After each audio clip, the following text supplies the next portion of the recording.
વડોદરામાં બીએપીએસ સંસ્થાના અધ્યક્ષ પૂજ્ય મહંત સ્વામી મહારાજના 92મા જન્મદિવસની ઉજવણી કરાશે. આ અંગેની જાણકારી આપવા મહોત્સવના સ્થળે પત્રકાર પરિષદ યોજાઈ હતી, જેમાં સંસ્થાના સંતો મહંતોએ ઉપસ્થિત રહી મહોત્સવની ચાલી રહેલી તૈયારીઓ સહિત આયોજનની માહિતી આપી હતી.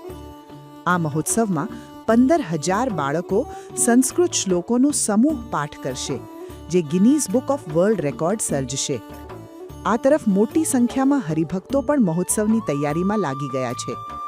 350 એકરના મહોત્સવ સ્થળે 14,000 જેટલા સ્વયંસેવકો દ્વારા તડામાર તૈયારીઓ ચાલી રહી છે. આ કાર્યક્રમ પાછળનો મુખ્ય હેતુ એ છે કે મહંત સ્વામી મહારાજે એમના 92 વર્ષના જીવનકાળ દરમિયાન અનેક રીતે સમાજને આપ્યું છે. એમણે છેલ્લા 92 વર્ષમાં સંત તરીકે લોકોના વ્યક્તિગત પારિવારિક પ્રશ્નો હોય, સામાજિક પ્રશ્નો હોય, એના સમાધાન માટે 5.5 લાખથી વધારે પત્રોના ઉત્તર આપ્યા છે. એમણે વ્યક્તિગત પારિવારિક મુલાકાત માટે લગભગ 2 લાખ ઘરોમાં પધરામણી કરી અને લોકોને સાંત્વન આપ્યું છે. એટલે આવું ખૂબ વિપુલ પ્રમાણમાં એમને સમાજને આપ્યું છે. એટલે સમાજની લાગણી છે અને ભક્તોનો ભક્તિભાવ છે કે એમના જન્મોત્સવે એમને અભિનંદન પાઠવવા, એમનો આભાર માનવો, એ હેતુથી અમે આ સભા કાર્યક્રમનું આયોજન કર્યું છે.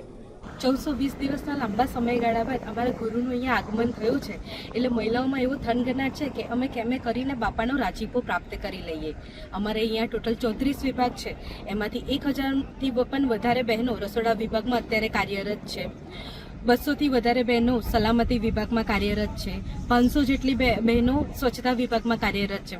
આના સિવાય પણ કેટલા બધા વિભાગો છે, ડેકોરેશન વિભાગ છે, મેડિકલ વિભાગ છે, જેમાં એટલી મહિલાઓ અને યુવતીઓ પોતાની જોબ ચાલુ હોવા છતાં પણ ત્યાં રજા મૂકીને પણ અહીંયા કાર્યરત છે.